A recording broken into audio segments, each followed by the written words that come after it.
Whitehead, I'm 63 and I'm from Naffington, Driffield, East Yorkshire. 2003 I had a massive heart attack and that was the actual start of it. I hadn't been feeling well a few days prior to it. I've been doing some work at home and I've been putting a laminate floor down and very breathless, and I thought, this isn't right. I also smoked at the time, which didn't help.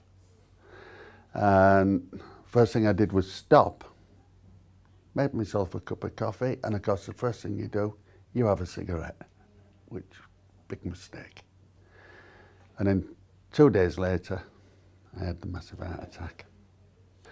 I went into hospital. I was moved from Bridlington Hospital to Hull HRI Hospital to the cardiothoracic unit. They then transferred me from there back to the Bridlington cardio unit, and then I was transferred up to Castle Health for some tests to be done. And that was an angiogram. And then from there on, I was put on different medications. I was closely monitored and everything else, but I still wasn't right. It took me a while. Then all of a sudden I seen as I was getting back on my feet again. I had a few months, I'd been discharged from seeing the cardiothoracic surgeon, Dr. Memham, down at Scarborough, and I went about 2 or 3 months, and then I started feeling really tired within myself, and I just wasn't right. I had no energy, I'd just lost my go, basically. Went back to my GPs, got referred back. Well, in fact, no, I didn't. My wife, Mary, she went to see Dr. Memham because she had a bit of a heart problem. And she says, are you saying anything? I said, no, but Mary did, being Mary. And from there on, he says, right, he says, I'm not going to mess. I'm going to see you back in my clinic first thing Monday, 9 o'clock. And we went through all the testing again. I went for lung function testing, heart testing, angiograms. They found out I needed a stent, so they put stents in. That alleviated a little bit of a problem. It made me feel a little bit better. But as time went on and the years progressed, I started slipping back again. So he says, about 3 years ago, he says to us, on a Monday morning, I was with him for approximately 2.5 hours. He says, I think the best thing we can do, Ian, he says, I think I'm going to get you up to Newcastle. He says, because he says, from our end of it, he says, we've done everything possible that we can do. So I came up here, was seen by Dr. McGowan, and he did some tests and what have you. And then last year, just prior to my daughter giving birth, I got a phone call because I'd been having some problems, pain and what have you. And Dr. McGowan says, I think we better bring you in, which he did. Did another angiogram.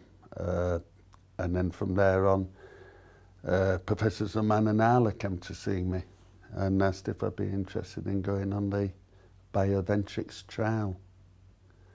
And I looked at it. I was a bit, to be fair, I was a bit apprehensive at first. I thought, do I, don't I? And I thought, am I doing the right thing? And then I thought, well, at the end of the day, what have you got to lose? You've got everything to gain. If everything's a success, you can go forward. You can maybe, you know, have a better way of life. Over the period of time after that, Arla sent me all the information pack, which I think I must have read from front to back and back to front about a dozen times. And I'm looking at everything. I'm looking at all the pitfalls. I'm looking at all the gains and everything else. Me and Mary constantly spoke about it. I spoke to my children about it, and they all had different views. So after I chewed it over, and I rang Arla up, and I said to Arla, let's do this. Let's go for this. So I thought, well, we've got to do this. Because I thought to myself at the other end of the scale as well, I thought, well, if it works for me, it's going to work hopefully for other patients as well that come forward. And if this is a success and it passes, everything. Other patients can be offered it, and they can go down the road that I took. And as we went on, and more so when I did the walk up the stairs, I thought, this is working. I couldn't walk up a flight of stairs. When the heart physio came and said to us, we're going to try the stair walk, I says, have you done stairs? I said, I could get maybe 2 or 3 stairs, stop, rest, and then go. But I did it in one go. And then, I don't know from there on, because I don't walk up many stairs because I live in a bungalow.